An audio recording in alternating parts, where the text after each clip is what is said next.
너무 기쁨에 겨워서 이 예배가 너무 행복하고 말씀을 듣는 시간이 꿀과 같이 달고 찬양을 하는 내 입술이 너무나도 행복한 그러한 예배자 될 수 있도록 주님 저희 가운데 임재하여 주시옵소서.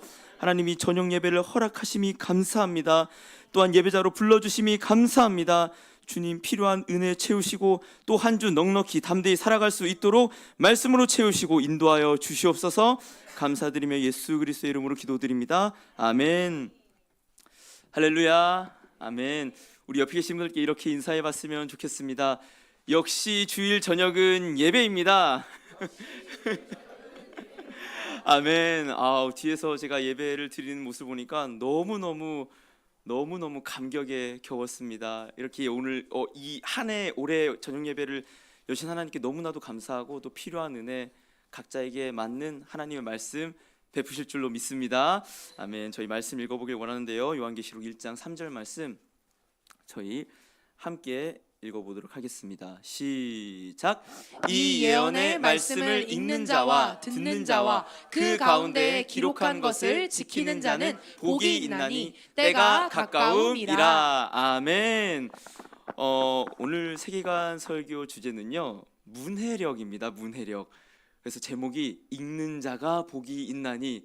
물론요, 여기 오늘 요한계시록 1장 3절의 말씀은요, 단순히 그냥 문자 그대로 읽는 걸 얘기하는 건 아니겠죠. 이 말씀이 성령을 통하여서 저희 가운데 진리의 말씀으로 읽히는 자들이 복이 있나니. 아멘. 아멘입니다.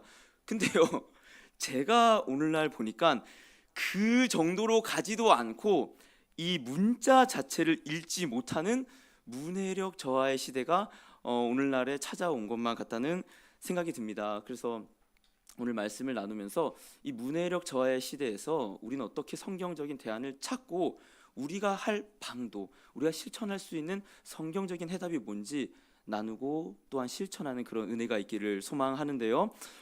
제가 이제 전에 있었던 교회였죠. 거기서는 초등부를 4, 5, 6학년 아이들을 사역을 하고 있었습니다. 몰랐어요. 아이들이 이렇게 문해력이 없던 거죠. 정말 말 그대로 그냥 그런 겁니다.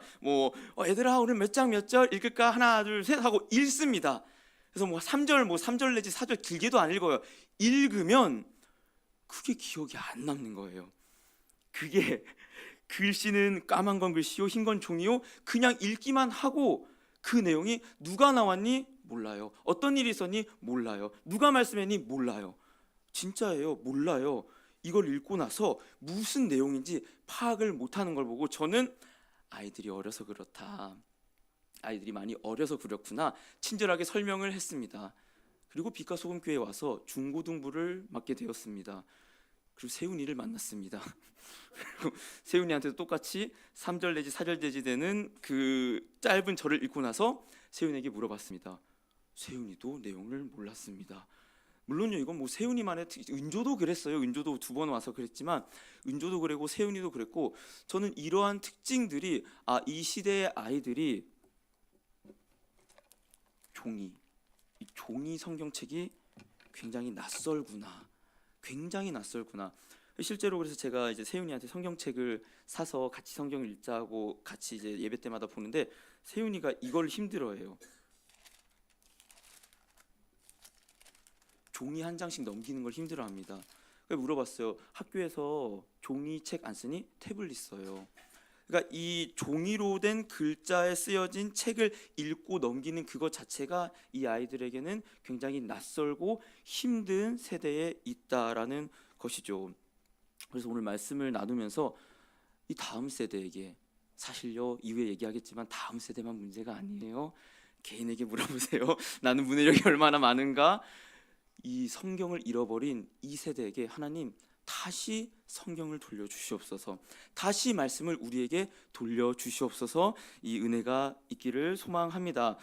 먼저요, 이 문해력에 대해서 사실은 그냥 일각에서 이 사회에서 말하는 것처럼 접근을 할 수 있겠지만 저희는 좀 더 성경적으로 조금 다가가고 싶은 마음이 있습니다. 여러분, 많은 학자들이 얘기하기를 동물과 인간의 차이점으로 나누는 얘기하는 것들이 몇몇 가지가 있잖아요. 그 중에 대표적으로 알고 있는 게 혹시 있습니까? 신에 대한 관념. 맞아요. 어떤 강아지도 신을 섬기는 강아지는 없어요. 어떤 뭐 돌고래도 뛰어나다고 하지만 돌고래 신을 섬기는 돌고래도 없습니다. 신에 대한 관념은 인간밖에 없다라는 것은 그게 종교인이든 비종교인이든 모두 다 인정하는 사실입니다. 저는 여기에서 하나 더 나아가서 우리 인간에게만 하나님께서 주신 어떠한 능력이 있다라고 보는데 그건 바로 오늘 주제인 문해력입니다. 어떤 동물도요, 어떤 지능이 뛰어난 동물들도요, 물론 그들만의 언어가 있다고 해요. 뭐 벌은 팔자로 돌면은 이게 말벌이 공격해 왔습니다, 침입해 왔습니다, 이런 위험의 사인, 그게 그들만의 언어가 되겠죠. 뭐 돌고래도 뭐 공기를 팡 해갖고 그런 모양으로 언어를 전달한다고 합니다. 그런데 그러한 동물들이, 그게 곤충이든 간에 그 언어들을 조합해갖고 우리 어제 먹었던 꿀 맛있었지? 이런 정보를 못 전달해요. 어떠한 동물들도 돌고래도 우리 어제 먹었던 그 물고기 맛있었지? 절로 갈까? 못 전달해요. 위기의 상황에 대한 신호, 먹이를 반응했을 때에 대한 신호, 이런 걸 전달할 뿐이지 단어와 단어, 문자를 결합해갖고 교제하고 소통할 수 있는 것은 인간밖에 없다. 인간밖에 없다. 물론 진화론자들은 이건 진화적으로 접근하겠지만 저는 정반대입니다. 당연하죠. 왜요? 하나님이 그렇게 창조하셨으니까. 아멘이요. 맞습니다. 태초에 하나님께서 우리를 창조하실 때 애초에 우리를 하나님과 교제하고 소통하는 자들로 창조했고, 그 수단이 뭡니까? 언어예요. 언어라는 것이죠. 조금 더 나아가서, 그럼 하나님께서 왜 언어를 주시고 우리에게 문해력이란 것도 허락하시고 소통할 수 있도록 하셨습니까? 하나님을 알려주기 위해서. 아멘이에요.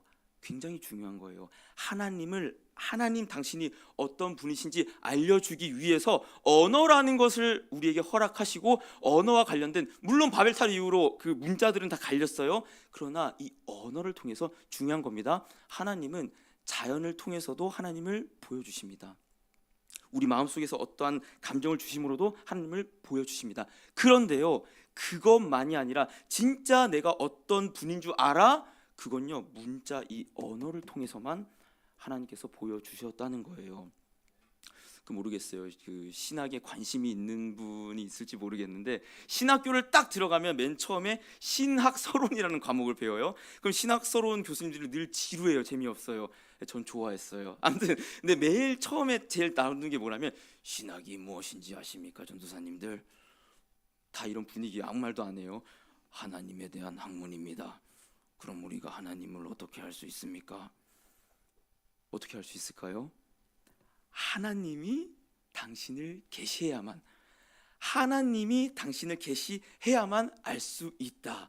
그래서 우리는 하나님을 알기 위해서 그 계시의 그 수단인 뭘 봐야 된다? 말씀을 봐야 된다.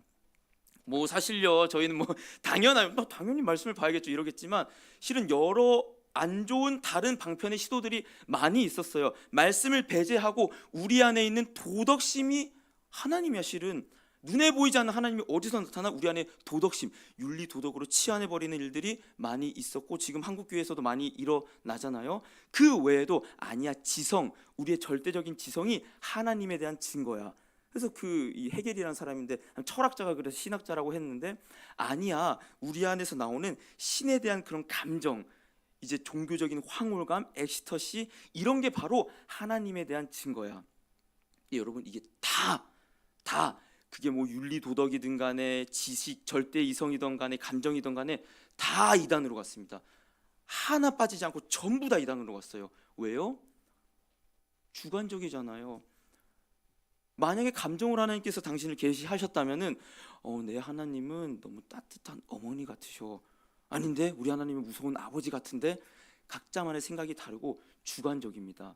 물론요, 하나님 우리 안에서 어떠한 감정으로 하나님이 어떤 분이신지 알려주십니다. 인격적인 분이시라요. 근데 감정이나 도덕윤리나 지식이 아니라 하나님은 단 한 가지 방편만을 선택하셨는데, 그게 뭐다? 바로 이 말씀. 아멘이요. 말씀이고, 특별히 인간들에게 뭘 주셨다? 이 말씀을 읽고 해석하고, 하나님은 어떤 분이시며 우리는 어떤 존재이며 세상은 어떤 것이며 하나님은 어떻게 우리를 구원하고 싶으신지 이 글자와 말씀을 통해서 우리에게 계시해 주셨다는 사실입니다. 집에 있는 성경책이 말하세요. 몰랐다. 네가 이렇게 귀한 줄. 성경책이 이렇게 귀하다. 말씀이 이렇게 귀하다라는 사실입니다. 한 번 더 나와 볼게요. 그러면요. 사단은 우리에게 어떠한 공격을 할까요? 하나님이 하나님의 구원의 방편을 알려주고 하나님이 어떤 분이신지 알려주는 말씀을 주시고 계시를 주셨다면 사단의 전략은 무엇일까요? 여러분 오해하지 마세요. 사단이 우리를 지옥으로 끌고 갈 수 없습니다. 사단은 언제나 우리를 방해하고 조롱하고 밀가부르듯 괴롭힙니다. 근데 그 사단이 가장 좋아하는 건 하나님과 우리 관계를 깨트리는 방법이 뭐겠어요? 그러면 말씀을 못 읽게 하는 거죠. 말씀을 못 읽게 하는 거. 그리고 저는 그 사단의 그 방법이 극한으로 오를 대로 오르고 더 치어오르는 시대가 바로 저와 여러분들이 사는 지금 시대라고 생각이 듭니다. 여러분 단순히 문해력이 떨어지는 이 현상, 계속 얘기할 거예요. 이후에 왜 원인이 뭔지 또 그런 걸 나눌 텐데 이걸 단순히 어떤 문화적인 현상으로만 보지 않기를 원합니다. 저는 세계관 설교를 준비할 때마다 늘 저에게 딱 하나님께서 들려주시는 말씀이 있어요. 에베소서 2장 2절 뭐였죠? 공중 권세 잡은 사단이 세상 풍조를 따라서 너희를 살게 했다라고 합니다. 사단은요 험악한 얼굴로 저에게 나타나지 않아요. 뭘로 우리를 미혹해요? 문화예요. 문화로 우리의 생각과 마음을 미혹하고 그걸 따라가게 하면서 사단을 쫓도록 만드는데 마치 문화 속에 있는 것처럼 속이는 게 전략이에요.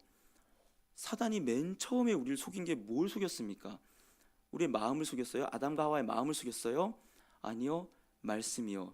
동산 중앙에 있는 나무의 열매를 따먹지 말라. 먹는 순간에 네가 정녕 죽으리라. 하나님의 말씀이 떨어졌어요. 선포됐어요. 근데 사단이 뭐라고 했죠? 네가 죽지 않으리라. 뭡니까? 하나님의 말씀을 왜곡하는 게 사단의 주요 전략이라면요, 우리는 세상 풍조를 따라서 하나님의 말씀을 읽기 어렵게 만드는 문해력이 떨어지는 이 시대를 단순히 문화가 아니라 에베소서에서 말하고 있는 것처럼 영적 전쟁으로 봐야 된다는 사실입니다. 그리고 성경적인 해답이 무엇인지, 하나님 교회가 내가 무엇을 할 수 있겠습니까?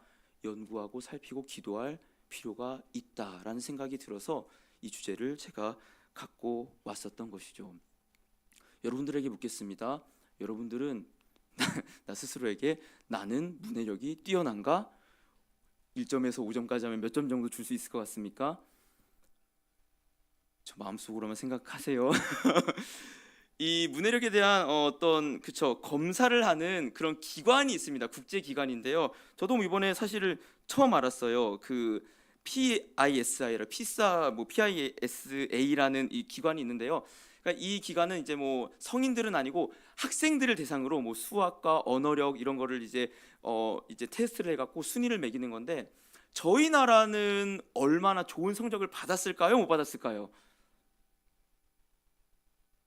실제로 이 문해력도 여러 개로 나눠지긴 합니다. 근데 이건 사실 문해력이라기보다는 문맹률이죠. 문맹률.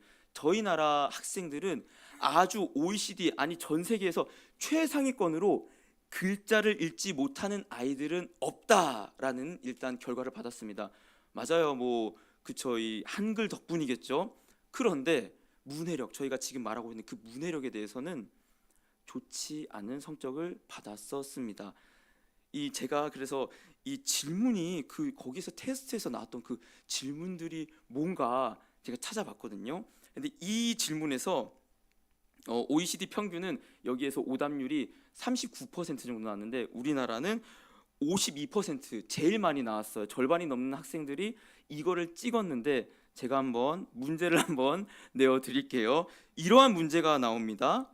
당신은 은행을 사칭한 이메일을 받고 있습니다.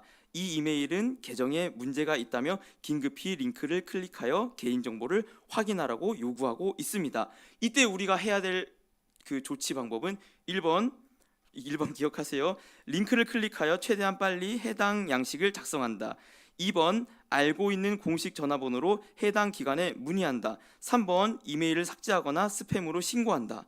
자, 여러분 뭘 선택하시겠습니까? 3번. 정리 4번 없습니다. 3번이면 맞습니다. 3번. 그렇죠. 대부분 이게 사실은 안 좋은 거 하나를 골라내는 거예요. 2번도 맞고 3번도 많은 건데 학생들이 1번을 절반이 넘는 학생들이 1번을 골랐습니다. 의외죠. 저도 의외였어요. 그러니까 스팸 메일이 왔는데 그걸 어떻게 조치하겠습니까? 이러한 질문에 대해서 학생들이 뭐라고 했냐? 재빨리 작성한다가 절반이 넘게 많은 학생들이 골랐다는 겁니다. 저는 왜 그랬을까? 왜 학생들이 이러한 그 질문을 보고 그러한 답변을 골랐을까라는 생각을 했을 때, 이 학생들이 질문에 대해서 깊이 있게 그 의도를 파악하지 못하고 첫 번째고요. 두 번째는 그 질문과 답변들 4개 중에 하나를 연결짓지 못하는구나. 저는 이러한 생각이 들었습니다. 주요 원인으로는 뭐 유튜브에서도 뉴스로도 많이 몇 분 보셨겠지만요. 그런 논란이 있었다고 합니다. 어떤 카페에서 이제 카페가 다운이 되니까 올렸어요. 사과에 대한 인사로 심심한 사과를 올려드립니다. 그랬더니 분노가 폭주한 거예요. 어떻게 심심한 사과를 할 수 있냐? 그냥 사과도 아니고. 그렇죠? 이제 심심한에 대한 것을 이제 저희가 보통 알고 있는 것처럼 뭐 심심해, 재미없어 이런 걸로 이해하고 그 사과가 심심한 사과여서 모르겠어요. 아무튼 어떻게 우리한테 심심한 사과를 날릴 수 있냐? 엿먹이는 거냐? 이러한 항의글을 엄청 많이 받았다고 해서 그 카페가 당혹스러웠다고 합니다. 아니죠. 그 심신이 뭡니까? 마음속에서 진심으로 사과한다 이런 뜻이잖아요. 뭐 또 딴 학생들은 이부 자리를 보고 이건 무슨 물고기 자리냐 뭐 그런 식으로 질문을 하는데 이런 현상들이 왜 일어나냐?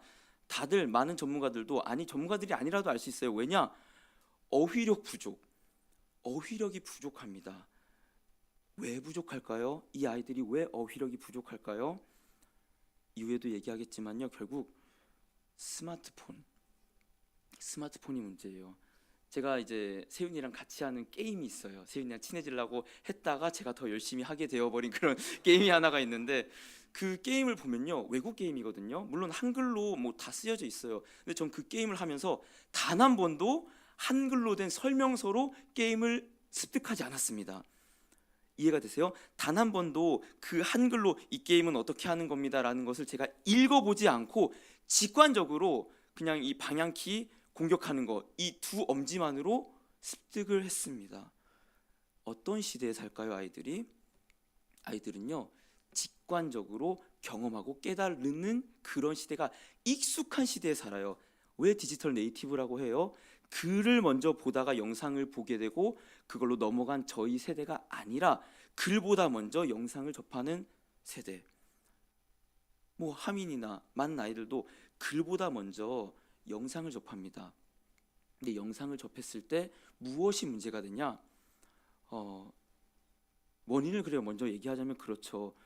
그 영상이 주는 도파민이 글이 주는 도파민보다 훨씬 강하기 때문이에요. 자극이 훨씬 더 강하기 때문이에요.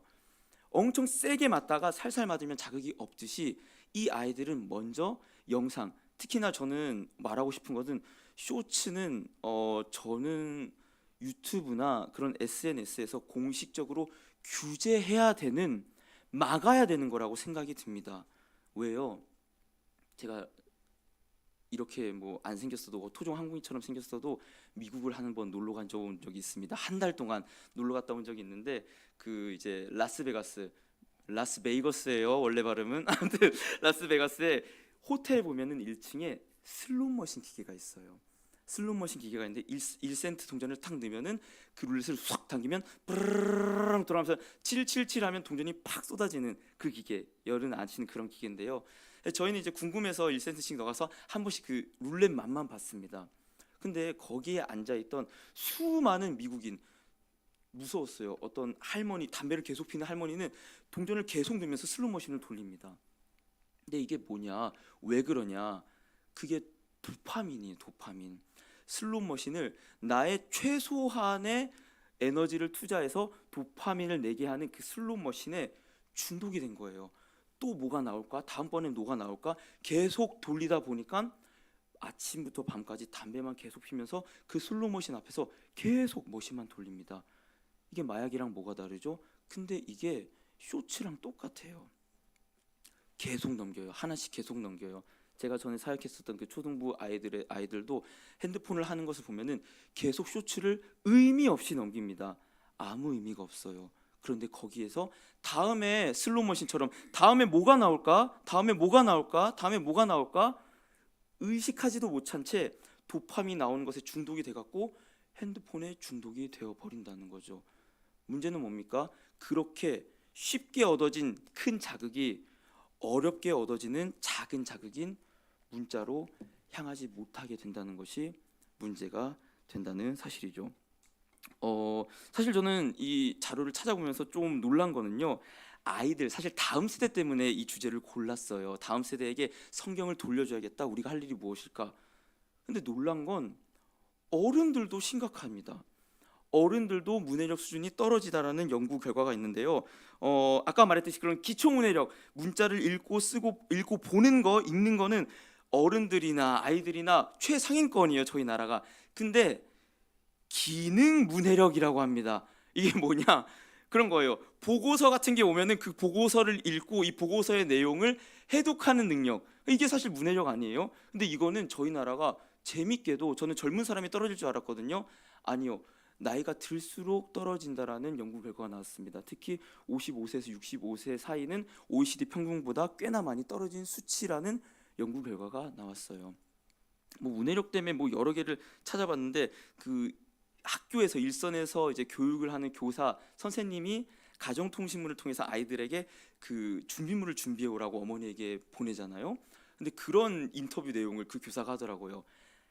찰흙으로 햄버거를 만들 수 있게 클레이를 준비해 주세요라고 가정통신문을 보냈더니 그 아이가 다음 날에 진짜 빵이랑 햄이랑 상추랑 이 치즈를 갖고 왔다는 겁니다. 너 이거 왜 갖고 왔니? 어머니가 주시던데요. 그러한 가정통신문 보고서와 같은 내용들을 깊이 있게 읽지 못하고, 물론 뭐 주의력의 문제일 수도 있겠지만요, 그대로 그냥 깊게 못 읽고 피상적으로만 읽고 그대로 햄버거 만든다고? 알았어, 빵 줄게. 뭐 여러 이런 얘기가 많이 있습니다.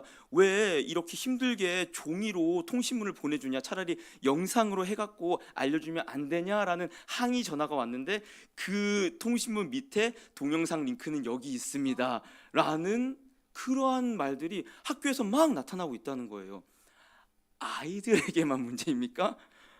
아니요, 어른들 나에게도 지금 문제가 있구나. 우리는 지금 어떠한 거센 세상 풍조 속에서 글을 읽는 능력을 자꾸만 상실하고 있지는 않는가 돌아볼 필요가 있다라는 사실입니다. 앞서 말했듯이 결국에는 많은 학자들, 많은 연구자들이 얘기합니다. 원인이 뭐냐? 스마트폰입니다. 중독, 그 영상 매체, 디지털 매체에 대한 그 강력함이 이 글을 못 들어오게 한다라는 사실이죠. 그래서 신조어가 하나 나왔는데 팝콘 브레인이라는 또 신조어가 있더라고요. 뭐냐? 앞서 말씀드렸습니다. 자극적인 정보가 받아들여졌을 때 더 덜 자극적인 정보는 우리에게 깊이 다가오지 않고 집중하기가 어려워집니다. 근데 자극적인 정보를 계속 하나 둘 받을 때 마치 팝콘이 팡팡팡 튀는 것처럼 우리 뇌는 그 정보를 받아들이는데, 문제는 뭐냐? 이게 연결이 안 되는 거예요. 연결이. 앞서 말했던 것처럼 그 문제, 그 피싱 메일이 왔을 때 올바른 대처 방법은 이라는 그 어떠한 말도 깊이 있게 못 읽는데, 그거와 그 사지선다에 나오는 그 질문들을 함께 연결을 못하게 된다는 거예요. 이건 뇌과학자들의 얘기입니다. 뭐 그 외에도 많이 있습니다. 뭐 독서가 부족하다. 여러분 작년 한 해 동안 책을 한 권이라도 끝까지 읽으신 분 혹시 계신가요? 끄덕이는 건 있으신다는 건가요? 당당하군요. 네. 아무튼 10명 중 6명은 연간 책빵 10명 중 6명은 한 권도 1년에 책을 한 권도 안 읽는다. 그리고 말씀드렸던 것처럼 디지털 네이티브 시대에 영상이 너무나도 익숙하기 때문에 이 글은 점점 더 멀어진다라는 겁니다. 물론요, 이런 생각을 할 수도 있어요. 아니 전사님, 꼭 문자로만 말씀을 봐야 되는 거예요? 그럼 영상으로 아이들에게 성경을 가르치면 얼마나 더 좋아요. 영상으로, 미디어 매체로 더 아이들에게 자극적으로, 더 효과적으로 말씀을 알려주면 얼마나 좋아요. 좋은 방법입니다. 실제로 그렇게 하고 있습니다. 근데 여러분 생각해 보세요. 텍스트로 된 성경을 가지고 만든 영상이 텍스트로 된 성경보다 위에 있을 수 있습니까? 절대 없어요. 결국엔 영상을 보다가 필요할 때는 어쨌든 말씀으로 돌아와야 된다는 사실입니다. 저희는요 사실 꽤나 힘든 수고를 들여서 다음 세대와 나 스스로에게 다시금 문자로 된 성경책으로 돌아가야 된다. 이러한 경각심이 필요한 때라고 볼 수도 있겠습니다. 저는요 이러한 그러니까 문자에 대한 문해력에 대한 거부감, 긴 글, 짧은 글은 그나마 괜찮아요. 근데 이렇게 긴 글을 내가 집중하며 앉아서 봐야 되는 그 수고로움과 어려움 때문에 말씀이 멀어진 결과가 바로 뭐냐? 그냥 전 이단이라 생각해요. 이단들이 왜 판을 칩니까? 여러분들 설교자를 의지하지 마시길 바랍니다. 설교자는 도움을 줄 하나의 사역자일 뿐입니다. 왜요? 왜 종교개혁 전으로 돌아가려 하세요? 왜 저희를 사제로만 만들려 하세요? 여러분들이 자리에 앉아서 아이들에게 시킬 것도 아니에요. 내가 먼저 자리에 앉아서 이 긴 글을 읽는 수고와 어려움이 절실히 필요할 때입니다. 제가 한 가지 예를 갖고 왔어요. 얼마나 우리가 긴 성경글을 읽는 것이 어렵고 그로 말미암은 폐해가 어떤 것인지. 그 이사야 34장 16절 먼저 띄워 주시겠어요? 34장 16절에 이사야 34장 16절을 먼저 띄우면요. 신천지가 짝풀이 교리를 설명할 때 가장 많이 신천지의 교리의 핵심은요 이 짝풀이 교리입니다. 여기로부터 이것과 짝이 만나서 이것이 바로 이만이다 이렇게 가거든요. 근데 이 짝풀이 교리의 핵심이 되는 16절이 뭐라고 쓰냐면요. 너희는 여호와의 책에서 찾아 읽어보라. 이것들 가운데서 빠진 것이 하나도 없고 제 짝이 없는 것이 없으리니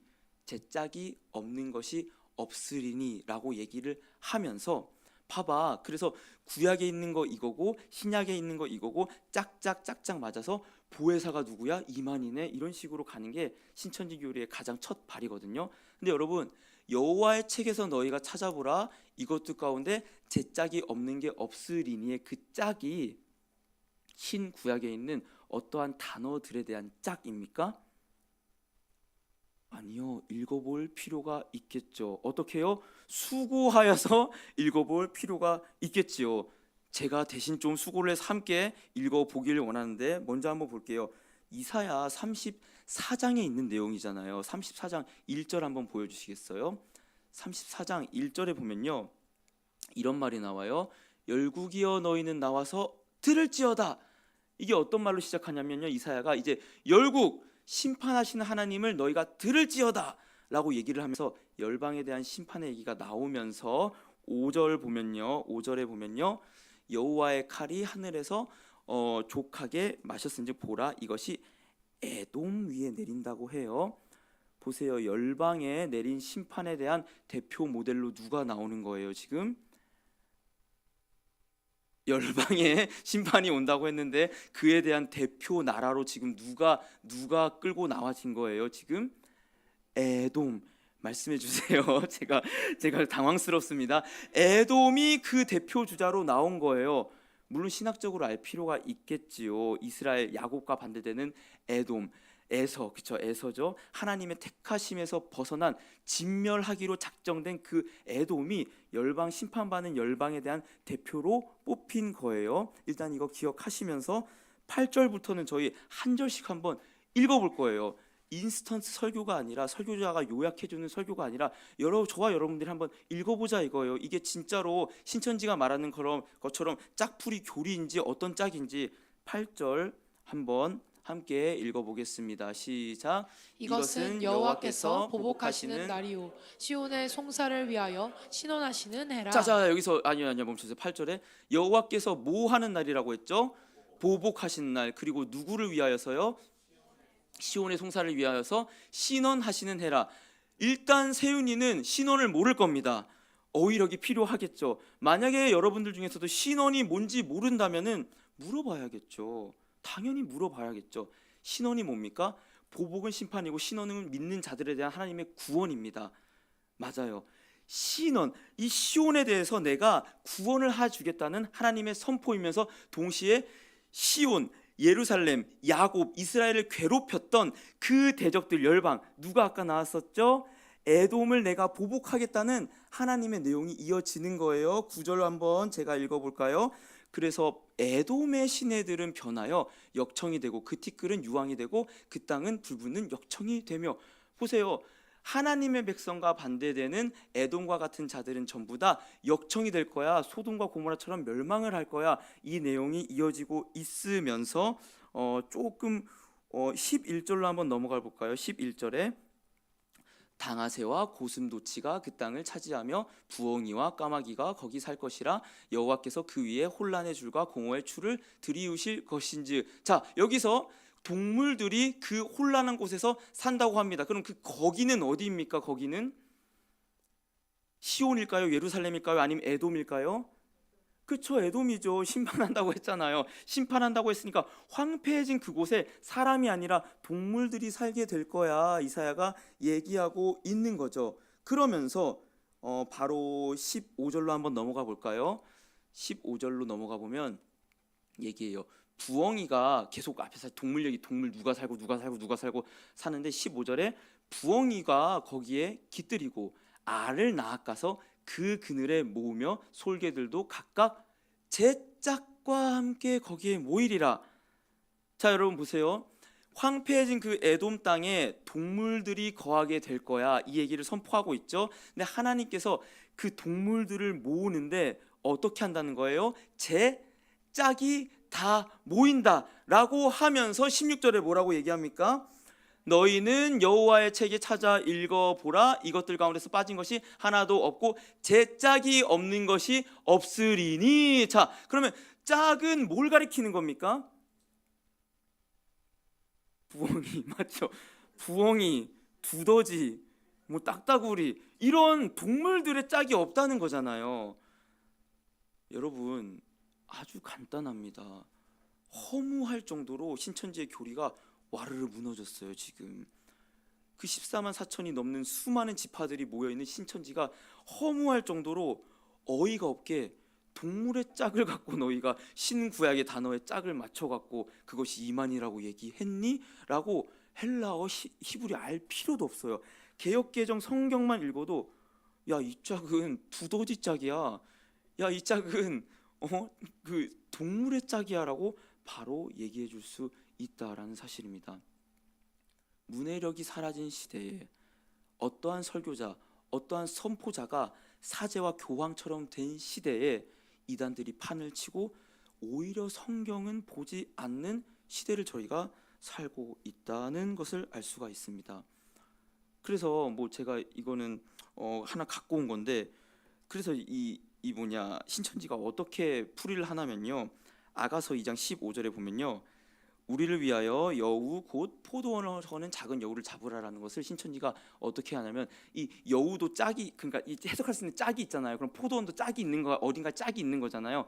그럼 그 포도원은 누구냐? 이사야 5장 7절에 보면 물은 만군의 여호와의 포도원은 이스라엘의 족속이요라면서 얘기해요. 그러니까 그들한테는 이스라엘이 자기 신천지예요. 우리가 이스라엘, 그 택한 이스라엘이야. 그럼 여우는 누구예요? 에스겔 13장 4절에 보면요, 이스라엘아 너희 선지자들은 황무지에 있는 여우 같으니라. 그러니까 이 여우를 누구라 하냐면요, 저희들 지금 한국 교회에 봐봐요. 야, 선지자들은 황무지의 여우다. 우리잖아요. 지금 선지자들, 지금의 선지자들 우리잖아요. 야, 지금 기성교회 선지자들, 목회자들이 여우야. 그럼 아가서로 한번 다시 돌아가 보면 뭐예요? 여우 곧 포도원을 허는 작은 여우를 잡으라. 그럼 지금 누굴 잡는 거예요? 여러분들 아니에요. 저랑 임철 목사님이에요. 또 민전도사님이랑 사역자들, 그 말씀 선포하는 목사들을 잡아라. 실제로 그래서 목회자들에 대한 핍박을 서슴없이 합니다. 왜? 여우 잡으라 했기 때문에. 이게 맞아요? 아니잖아요. 그 짝이 무슨 짝이었어요? 동물의 짝. 왜? 야, 이 에돔에 대한 심판, 황무지로 만들어서 내가 동물들마저도 짝을 지어갖고 그 황무한 땅에 보낼 건데, 하물며 포로로 끌려간 너희들을 내가 다시 그 땅으로 못 돌려보내겠니? 이게 맞는 해석이잖아요. 동물들마저도 내가 그 짝을 채워갖고 황무한 땅에 보낼 건데 내가 너희를 약속한 그 땅으로 못 돌려보내겠니? 우리에게 진짜 필요한 게 무엇입니까? 노력해서 말씀을 읽는 수고와 그 올바른 해석 가운데서 야, 말씀은 이거야라고 말하는 담대한 선포가 필요할 줄로 믿습니다. 아멘이요. 이러한 말씀 읽기, 그러니까 수고하여서 말씀을 묵상한다고 하죠. 묵상. 이런 묵상에 대해서 사실 성경은 너무나도 많이 강조를 하고 있어요. 계시록 1장 3절에 아까 읽었었는데요. 제가 한 번 더 읽으면요. 이 예언의 말씀을 읽는 자, 듣는 자, 기록한 것을 지키는 자, 복이 있나니 때가 가까움이라. 아멘이요. 보세요. 때가 가까웠어요. 요한계시록 이때는 로마 권력에 대한 핍박도 많았지만 거짓 선지자들이 판을 치고 있었던 때예요. 마지막 때가 왔을 때 요한이 뭐라고 얘기한 거예요? 이 말씀을 읽는 자가 복되고 이 기록된 말씀을 지키는 자가 복되다고 했어요. 왜요? 말씀이 얼마나 중요한지 요한은 알고 있었기 때문에 특별히요.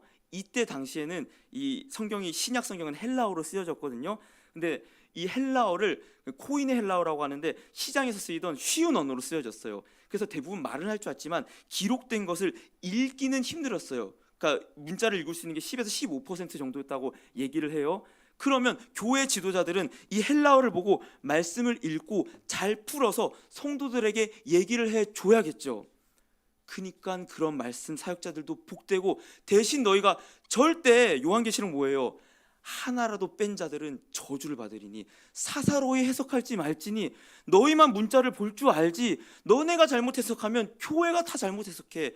두렵고 떨리는 마음으로 선생이 되지 말고 두렵고 떨리는 마음으로 이 말씀을 전하라는 그 말이, 그래서 신약이 이렇게 많이 있는 겁니다.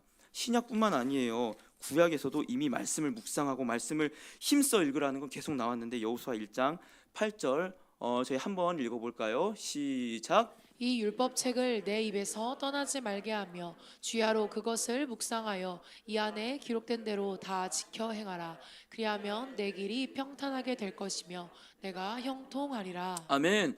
가나안 땅을 정복하러 가는 여호수아에게 네가 군비를 증강할 것이며, 아니 네가 군대를 더 훈련시킬 거니며, 아니요 네가 체력을 더 기를 것이며, 아니요 네가 율법을 주야로 묵상하며. 아멘이요. 왜요?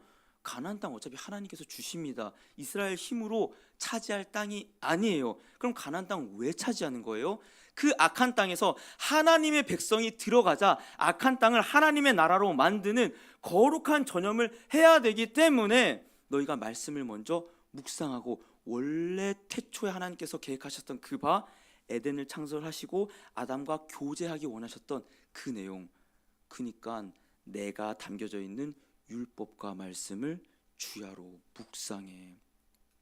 그 가나안 땅에서 할 것은 너희가 칼과 힘으로 싸우는 게 아니라 그 악한 땅에서 나를 알고 나를 선포하는, 그게 너희의 사명이야.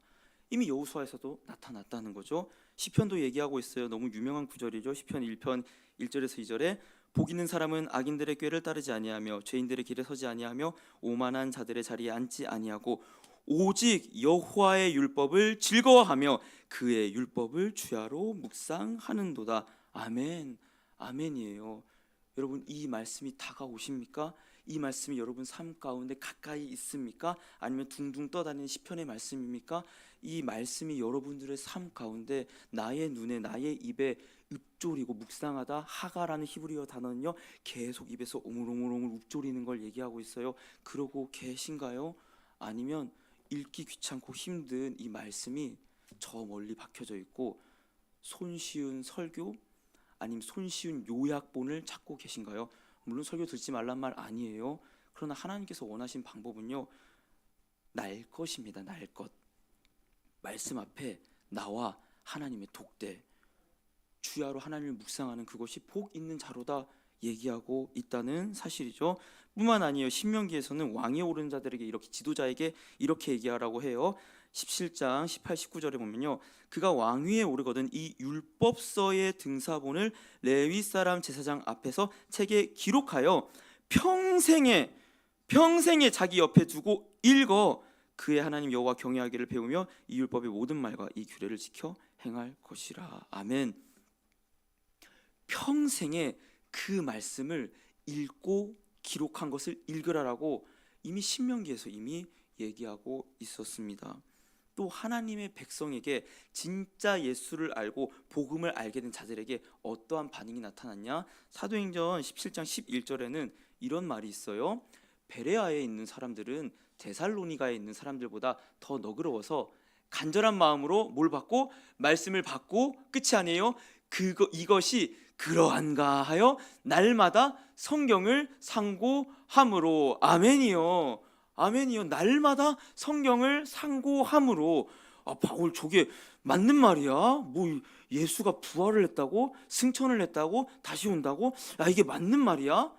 날마다 성경을 상고하고 살피고, 이게 진짜 맞네? 맞았네? 하는 일들이 초대교회에서 일어났어요. 초대교회에서.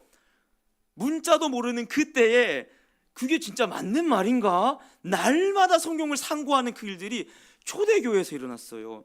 한국교회가 잃어버린 게 뭐예요? 말씀을 잃어버렸어요. 말씀을. 설교 얼마나 많아요. 뭐 저는 비교할 것도 없죠. 얼마나 훌륭한 설교자 얼마나 많아요. 근데 왜 개인의 말씀이 없어요? 근데 왜 개인의 묵상이 없어요? 근데 왜 말씀으로 만난 개인의 하나님과 예수님은 없어요? 말씀을 놨기 때문에, 어떤 설교자를 찾기 때문에 이 성경은 점점 잊혀져 가는 사단의 전략에 완전히 그 풍조에 휘몰아가서, 내가 혹시나 말씀을 많이 듣고 설교를 많이 듣고 예배 영상을 많이 본다는 그것이 마치 하나님을 잘 믿는 것처럼 하는 속임수에 홀라당 넘어가갖고 성경은 점점 잊혀져만 가진 않고 있는지 저희는 경각심을 느끼고 돌아볼 필요가 있습니다. 그래서 제가 사실은 제가 문해력에 대해 알면 얼마나 알겠습니까? 성경을 읽으라 하면 또 제가 또 얼마나 알겠어요. 근데 제가 개인적으로 맛본 성경을 조금 더 깊이 있게, 성경을 조금 더 재미있게 진짜 씨름하면서 읽는 한 가지 방법이 있습니다. 이건 신학생만 아는 거 아니에요. 원어를 알아야 되는 것도 아니고 신학적인 배경이 있어야 되는 것도 아니에요. 뭐냐? 한번 사진 한번 띄워주시겠어요? 이게 제 모르겠어요. 이게 제가 성경책 판매원은 아닌데 이 성경책을 보면요, 성경 뒤편에 보면요, 이렇게 한 장의 내용을 한 줄로 정리할 수 있는 칸을 만들어놨어요. 제가 여러분들에게 권해드리고 싶은 방법 중 하나인데요. 이걸 제가 특세 때 했어요. 특세 때 했었는데, 성경 한 장을 한 문장으로 요약해 보시길 소망합니다. 한 장의 내용을요, 한 문장으로 요약해 보세요. 여러분 쉬울 것 같아요? 이거 어려워요. 제가 요약한 이사야 1장은 제가 요약한 거예요.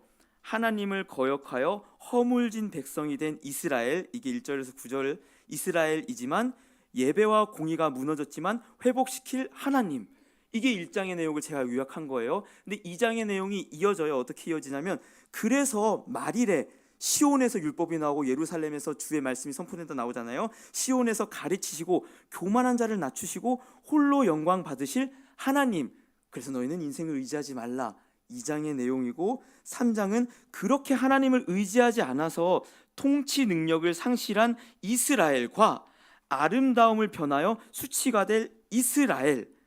그런데 4장은요, 그래서 그날에 7 여자가 한 남자를 붙들고 수치를 면하게 하기를 원하는데 여호와의 싹이 나서 그들의 아름다움이 됨. 아멘이요. 얼마나 은혜가 되는지 몰라요. 여기엔 정답이 없어요. 물론요, 필요하면요 주석을 봐도 돼요. 저 말고 목사님께 물어보세요. 목사님께 물어보셔도 되고요. 필요하면 어디든지, 사실 요즘 AI도 너무 잘 돼 있어서 물어볼 수도 있어요. 근데 제가 바라는 건 뭐냐, 이 한 장의 내용에 하나님께서 하시고 싶은 그 말씀이 뭐지? 그럼요, 특별히 반복되는 단어들이 많이 나와요. 반복되는 단어들이 핵심 주제구나. 그리고 전환되는 주제가 나와요. 이사야 같은 경우에는 심판의 내용이 나왔다가 신원의 내용이 나왔다가 다시 심판의 내용이 나왔다가 그 구원의 내용이 나왔다가, 이런 게 계속 반복이 돼요. 그리고 한 장의 내용이 꼭 한 문장으로 요약이 안 될 수도 있어요. 2문장, 3문장도 될 수 있는데, 핵심은 뭐냐? 씨름해 보세요. 씨름해 보시길 소망해요. 말씀을 붙들고 하나님이 나한테 뭐라고 하시냐? 하나님이 우리한테 뭐라고 하시냐? 그거를 한 문장으로 만들었을 때 그게 또 하나의 나의 성경이고 말씀이 됩니다. 이걸 해보시길 권해드려요. 제가 그래서 이거를 이번에 필리핀 갔을 때 세훈이랑 했었어요. 뭘 했었냐? 그러니까 세윤이랑 제가 약속을 했어요. 세윤아, 사실 필리핀 갔다 왔어도 약속을 못 지켰어요. 너 필리핀 갔다 와서도 매일 성경 2장씩 읽는 거야. 왜냐면 사실 앞서 말했듯이 이 종이에 박혀 있는 글씨를 책을 넘겨가면서 읽는 거를 이 아이들이 많이 훈련이 안 돼 있어요. 그러니까 어색한 거예요. 어려운 거예요. 글을 얘네가 뭐 문해력이 떨어진다라기보다는 이게 진짜 어색한 거예요. 이렇게 글 읽는 게. 세윤아, 나랑 약속하자. 매일 2장씩 성경 읽어서 카카오톡 그 녹음하는 버튼 있잖아요. 그거 녹음해 갖고 나한테 보내. 근데 안 보냈어요. 아무튼 근데 필리핀에 있을 때는 저랑 했거든요. 그래서 방에 들어왔을 때 너 이거 2장 읽어야 내가 저 불을 3판 시켜줄 거야 하면서 제가 읽게 했거든요. 그래서 창세기 1장을 읽고 2장을 읽고 나서 제가 물어봤어요.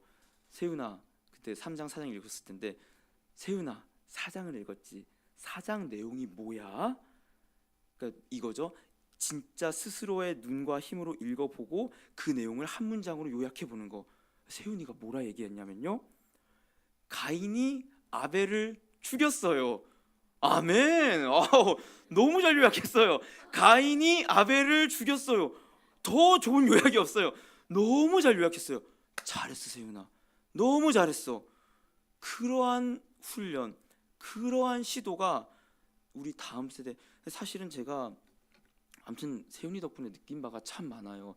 얘기했던 것처럼 저희 어제가 핸드폰 못 가져갔잖아요. 저도 못했어요. 그래서 못했는데 그러니까 세윤이랑 이제 직접적인 교제가 일어나는 거죠. 말과 말로 또 이제 행동과 행동으로 얼굴과 얼굴로 이제 교제가 일어나니까 내가 이 아이를 그냥 간접적으로 이렇게 교제를 맺는 게 아니라 직접적으로 교제하고 직접적으로 말씀을 함께 읽고 직접적으로 어떤 말씀이 있는지 물어보는 그 수고, 직접 피부와 피부가 맞닿는 그 수고가 내가 다음 세대에게 필요하겠다.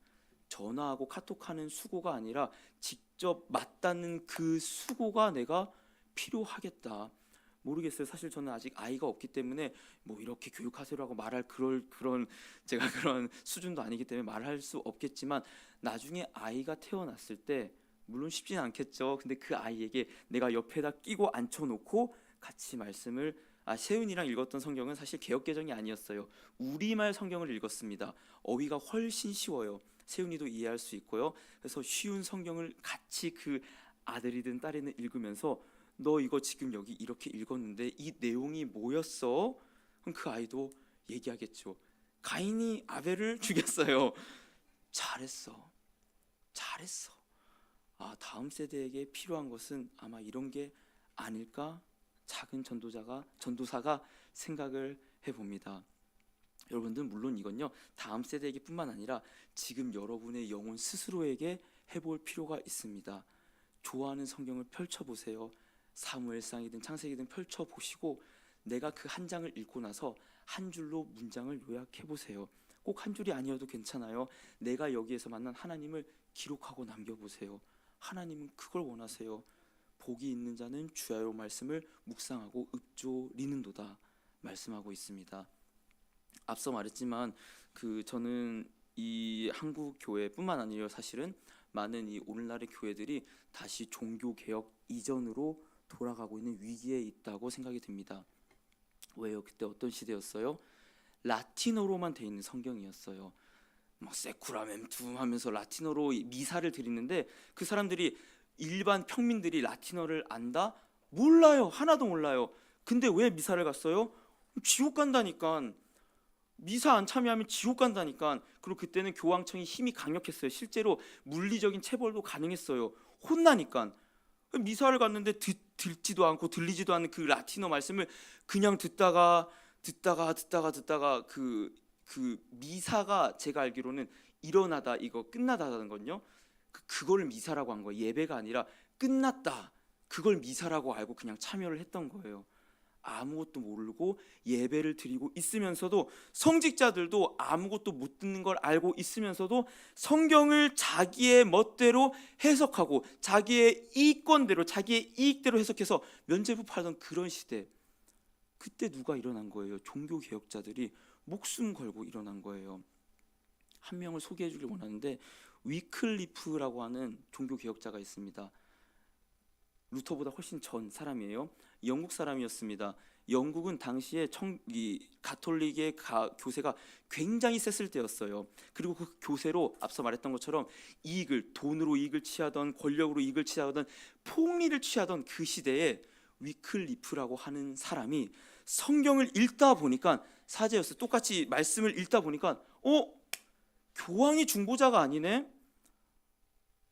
교황이 우리의 구원을 위한 중보자가 아니네.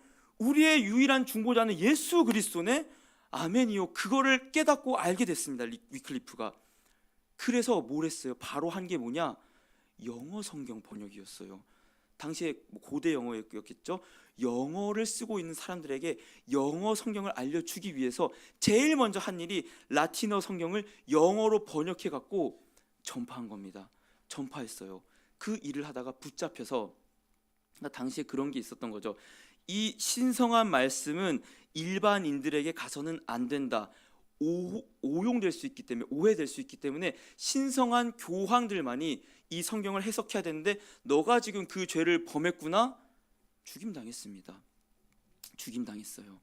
근데 그러한 이 죽임당한 이후에도요, 1384년에 죽임당했는데 그 30년 이후에 1415년에 부감 참시 또 당했어요. 왜 부감 참시했냐? 성경이 막 돌아다니고 있던 거예요. 위클리프가 번역한 영어 성경이 돌아다니고 있으니까 그때 교황이 화가 나갖고 부관 참시해갖고 다 태워버리고 강으로 그 죄를 날려버리고, 야, 앞으로 영어 성경 너희가 직접 번역한 라틴어 성경 말고 직접 자국의 언어로 번역한 성경이 발견되면 모두 다 죽인다. 그게 이제 교황청의 발표였어요. 그리고 많은 성경들이 불타 없어졌습니다. 근데 그때 위클리프의 그 정신을 이어받았던 다른 사제들, 그러니까 이들도 사제였는데 보니까 진짜 예수님이 진짜네, 이걸 알게 된 거예요. 그 사제들이 일어났어요. 그들을 뭐라고 불렀냐? 롤라드라고 불렀습니다. 롤라드 뜻이 뭐냐면요, 중얼거리다예요. 왜 이들을 롤라드라고 중얼거리다라고 불렀냐면, 이들이 성경을 빼앗기니까 자신들이 성경이 돼갖고, 내가 이제부터 요한복음이 될게, 너는 로마서가 돼. 그러니까 요한복음의 1장에서 10장을 맡은 그 한 명의 롤라드는 그걸 날마다 중얼중얼거리면서 외우면서 다니는 거예요. 그리고 비밀리에 집회가 열렸을 때 요한복음을 맡은 3명 정도가 나와서 외치는 거예요. 태초에 말씀이 있으니라, 이 말씀이 하나님과 함께 있었으니 이 말씀은 곧 하나님이시라. 이러면서 그때 성경이 풀어지는 겁니다. 성경이 불타니까 이들 자체가 스스로가 성경이 되어갖고 목숨을 걸고 자신의 이 외워야 되는 성경의 분량을 목숨을 걸고 외워서 비밀리에 돌아다니면서 성경을 전파했던 롤라드, 그 롤라드의 영향으로 인해서, 그러한 위클리프의 희생과 헌신으로 인해서 누가 나온 거예요? 루터가 나온 거예요. 그런 사람들이 루터가 나오고 칼빈 나오고, 루터가 그래서 제일 먼저 한 게 뭐예요? 도망쳐서 바로 그 성에 들어가서 한 일이 뭐예요?